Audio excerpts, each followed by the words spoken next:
DGMSS, Director DRDL. Any one or two questions, please?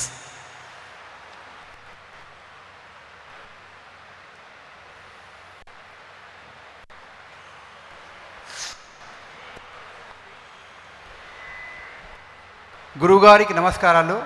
Sir, ఇది ప్రశ్న కాదు, only సందేహం మాత్రమే. మిమ్మల్ని ప్రశ్నించే స్థాయి మాకు లేదు.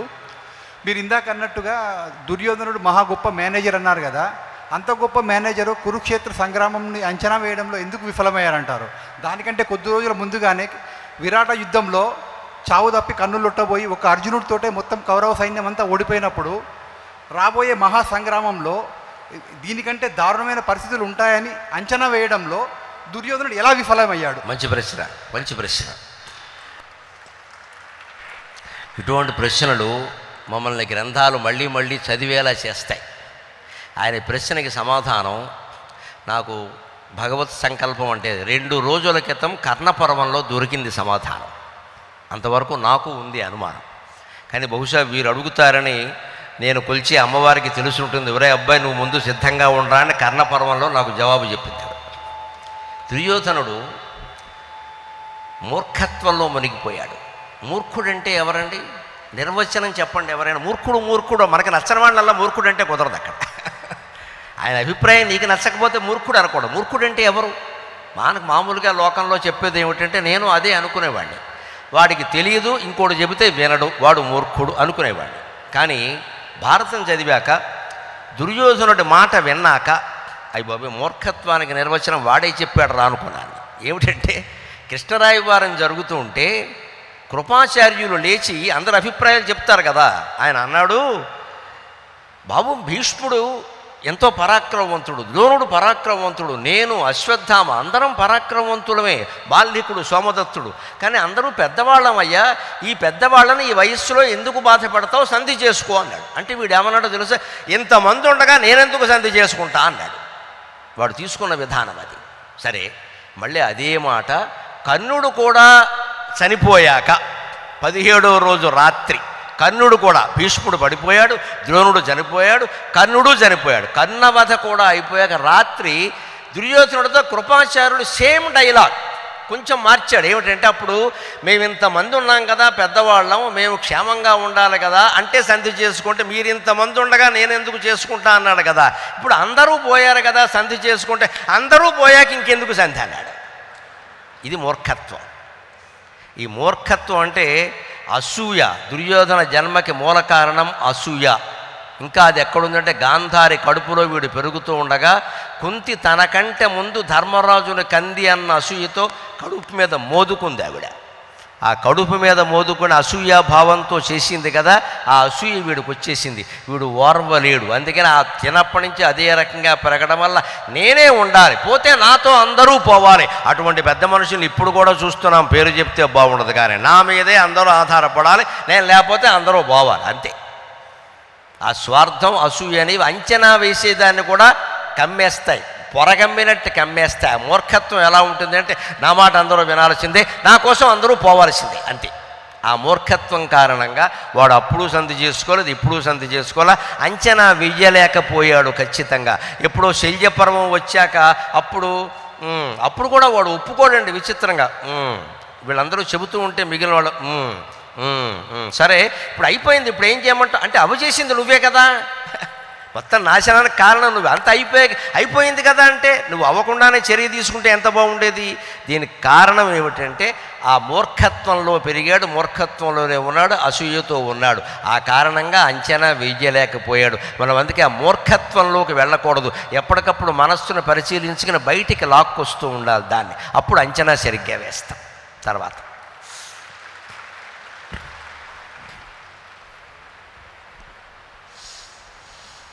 Thank you, sir. Sir, I have got 3 questions from the colleagues. 3 ప్రశ్నలు ఉన్నాయండి, 3 చదివి మీకు ఇస్తాను. మీరు ఒకటి చెప్పేద్దాం ఒకసారి, పోనీ ఇవ్వండి, నాకు కాగితం ఇచ్చి. అలాగే ఒకసారి చదివి మీకు ఇచ్చేస్తాం. తల్లిదండ్రులు చేసిన పాపాలు పిల్లలు అనుభవిస్తారని విన్నాను, దీనిపై వివరణ ఇవ్వగలరు? సరే. రెండవది, మన జీవితంలో కలిగే వైఫల్యాలను ఎలా ఎదుర్కోవాలి? సరే. మూడోది, ఎదుటివారు మన వైపు వేలెత్తి చూపినప్పుడు మనం ఏ విధంగా ఉండాలి?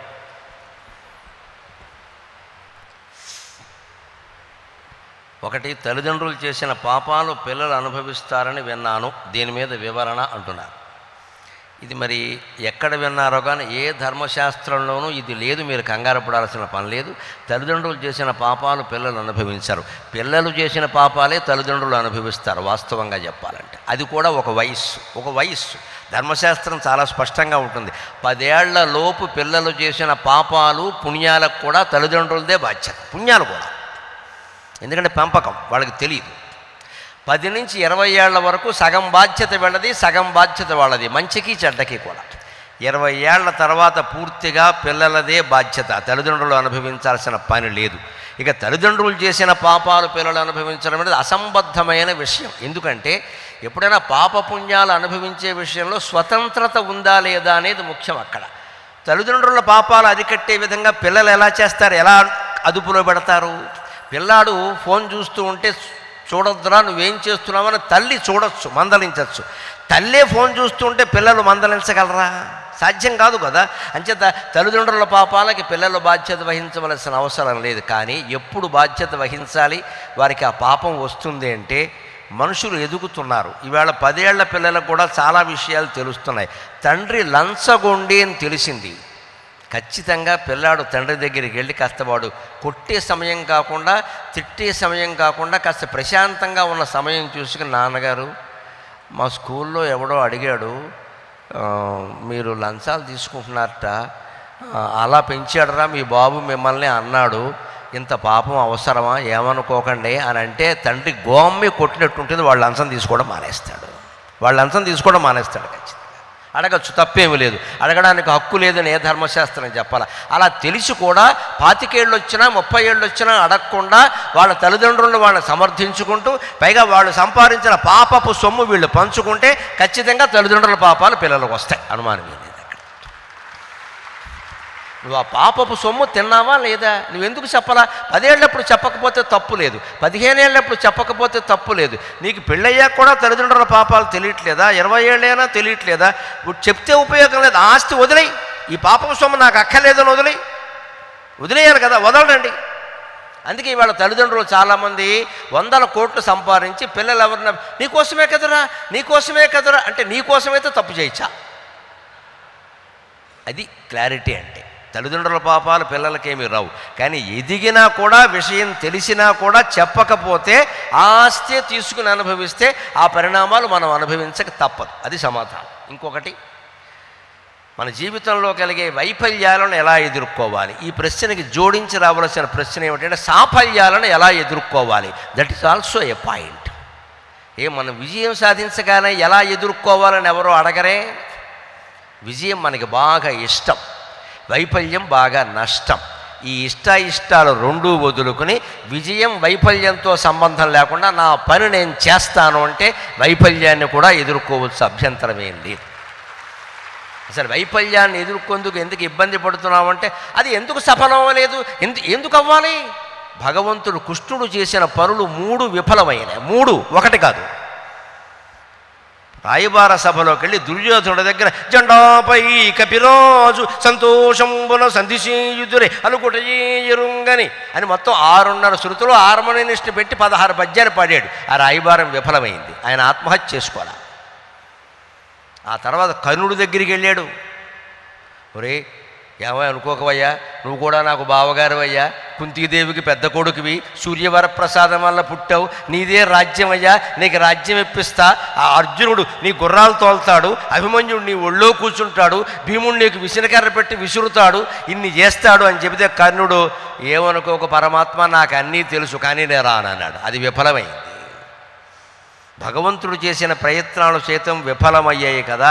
అంతేకాదు భీష్ముడు పరమపరాక్రమం అంతా చూపిస్తూ ఉంటే మూడో రోజుని తట్టుకోలేక అర్జునుడు బాణాలు సరిగ్గా వెయ్యట్లేదు ఎందుకంటే తాతగారు కదా, గౌరవంతో సరిగ్గా వేయట్లా. అందుకని ఒళ్ళు మండి చక్రం పట్టాడు శ్రీకృష్ణుడు, భీష్ముడిని చంపేద్దామని. నువ్వు జయ్యవు, నన్ను జయ్యనవి ఎక్కడ, నాకు అప్రతిష్ట వచ్చినా మంచిది, ఆయుధం పట్టనన్నాను, పడుతున్నా, నా భక్తుడి కోసం పడుతున్నా, ధర్మం కోసం పడుతున్నా, ఈయన జావడు మనని చంపడం ఎన్నాళ్ళు ఇది ఇక్కడ అని చెప్పి లేచాడండి. కానీ అర్జునుడు బతిమాలితే మళ్ళీ వెనక్కి వచ్చాడు. అది విఫలమైనట్టే కదా. తన పని తాను చేయనివ్వలేదు కదా, ఎన్నోసార్లు విఫలమయ్యాడు. సత్యభామ కోపం వస్తే పరమాత్మ అంతటి వాడు ఆవిడ పాదాల దగ్గరికి వెడితే ఆవిడ ఓ తోపు తోసింది. మహానుభావురాలు, మహాసాధ్వి, కాలుతో, ఎడమ కాలుతో. అప్పుడు కృష్ణుడు ఏమన్నాడో తెలుసా? తోస్తే తోసావు సత్య, నా తల ముళ్ళ కిరీటం, దానికి ఏం కాదు, నా తలకి తగలడం వల్ల నీ పాదం ఏమన్నా కందిపోయిందేమో అన్నాడు. ఈ డైలాగ్ ఏ సినిమాలో ఎవడో మాట్లాడ్డావు. అక్కడ విఫలమే కదా. అనేక సందర్భాల్లో ఆయన లోకు అయిపోయాడు కదా. కృష్ణరాయి వారం విఫలమేనా, కన్నరాయి వారం విఫలమేనా? అనేక సందర్భాల్లో జరాసంధుడు కృష్ణుడిని జరాసంధుడు కృష్ణుడి చేతుల్లో 16 సార్లు ఓడిపోయాడు. 17వ వచ్చినప్పుడు కృష్ణుడు ఆలోచించాడు, ఏమిటి వీడి చావు ఎక్కడుంది అని. ఒక్కసారి జరాసంధుడు .com మరణం అని సాఫ్ట్వేర్లోకి వెళ్ళాడు, గూగుల్ దాంట్లోకి వెళ్ళాడు, దొరికింది. భీముడు చేతుల్లో చేస్తాడు వాడు. వెంటనే ఆయన ఏం చేశాడు, మనం చంపలేం, మనకు అనవసరం అని వెనక్కి వెళ్ళిపోయి సముద్రంలో ఇల్లు కట్టుకొని దాక్కున్నాడు. అది వైఫల్యమే కదా. ఆయన సిగ్గుపడలేదే. వైఫల్యంతో సాఫల్యంతో నిమిత్తం లేకుండా మన ధర్మం మనం చేశామా లేదా అని ఉంటే ఖచ్చితంగా వైఫల్యాన్ని కూడా హాయిగా భరించవచ్చు, ఇబ్బంది ఏమీ లేదు. నీ పని నువ్వు చేశావా లేదా? ప్రయత్నం చేయకపోతే సిగ్గుపడాలి, విజయం సాధించకపోతే సిగ్గుపడాల్సిన అవసరం లేదు. అది గమనించాలి. మూడోది, ఎదుటివారు మన వైపు వేలెత్తి చూపినప్పుడు మనం ఏ విధంగా ఉండాలి. వాళ్ళెవడు వేలెత్తి చూపట్ల, వేలందులో నొక్కుతున్నాడు, వాట్సాప్, ఫేస్బుక్, ట్విట్టర్లో పెడుతున్నాడు, ఇక్కడ బొట్టన వేలెత్తుతున్నాడు, అది వేలెత్తి చూపడమే. ఎప్పుడు ఎదుటి వాళ్ళు విమర్శ చేసినప్పుడు ఒకటే లెక్క. వేలెత్తి చూపడం అంటే విమర్శే కదా. విమర్శ చేసినప్పుడు ఒకటే లెక్క. వెంటనే స్పందించొద్దు, సమాధానం ఇవ్వద్దు. నన్ను ఇంత మాట అంటావా? ఎవరినైనా అంటారు, వాడికి లోకువ. వాడి చేతిలో ఫోన్ ఉంది, బొట్టనవేలు ఉంది. మనం ఆ తప్పు చేశామా అని ఆలోచించుకోవాలి. చేస్తే సరి చేసుకోవాలి, చేస్తే సరి చేసుకోవాలి. అంతేకాదు నేను సరి చేసుకునే అవకాశం ఇచ్చావు, ధన్యవాదాలు అని చెప్పాలి. మనం ఆ తప్పు చేయలేదనుకోండి, చెప్పే సమాధానం గట్టిగా చెప్పచ్చు. లేదు, అన్నిటికంటే ఉత్తమమైన ఉపాయం తెలుగు సామెత, ఊరుకున్నంత ఉత్తమం లేదు ఊరుకున్నంత ఉత్తమం లేదు, బోడుగుండంత సుఖం లేదన్నారు. అందుకని ఊరుకున్నంత ఉత్తమం. వాడు ఏమైనా అని వాడు వేలు ఎత్తని, కాలు ఎత్తని, సర్వం ఎత్తని, నీకెందుకు ఆ గొడవ? నువ్వు చేయలేదు కదా. మనం చేశాము అంటే సరి చేసుకోవాలి. చేయనప్పుడు సరి చేసుకోవాల్సిన అవసరం లేదు, దాన్ని మనం పట్టించుకోవాల్సిన అవసరం లేదు. ఎదుటి వాళ్ళకి మనకి బాధ పెట్టే అవకాశం ఉండొచ్చండి, మనం బాధపడే అవకాశం ఇవ్వకూడదు. మనం పడకుండా ఉంటే ఏం ఉపయోగం లేదు. ఇక్కడ ఆ పడకుండా ఉండాలంటే అహం ఉండకూడదు. నన్నన్నాడు ఉండకూడదంటే ఎవరైనా సన్మానం చేశారనుకోండి, నాకు సన్మానం జరిగింది అనేది లేకుండా ఉంటే, అవమానం చేసినా కూడా నాకు అవమానం జరిగింది అనేది ఉండదు. అది లెక్క. సన్మానాలు కూడా మర్చిపోవడం మొదలు పెడితే అవమానాలు కూడా మర్చిపోగలుగుతాం ఖచ్చితంగా. సన్మానము శరీరానికే, అవమానము శరీరానికి. సన్మానము మనం ప్రదర్శించిన ప్రజ్ఞకి, అవమానము మనం ప్రదర్శించిన అజ్ఞానానికి. నాకు దీంతో సంబంధం లేదు అని భగవద్గీత స్థితప్రజ్ఞ లక్షణాలోని 2వ అధ్యాయంలో చెబుతాడు. అవి కాస్త అలవాటు చేసుకోగలిగితే వేలెత్తి చూపించినా హాయిగా బతకచ్చు, ఇబ్బంది లేదు. మనం సరి చేసుకుంటాం, లేదా ఆ విషయం అంతటితో వదిలేస్తాం. అదే లెక్క. స్వస్తి ప్రజాభ్యః. Very much, sir. On behalf of the Director General MSS, Shri U. Raja Babu, senior officers and ladies and gentlemen, we profusely thank you, sir, for the time given. May I now request all the ladies and gentlemen to stand up and give a standing ovation to Shri Dr. Garikipati Narasimha Rao garu.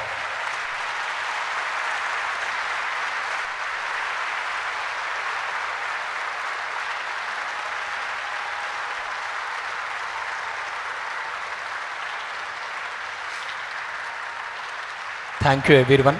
I request all the audience to stay put till the VIP and the senior scientists leave. Thank you. Kindly stay at your place till the VIP leaves. Thank you very much.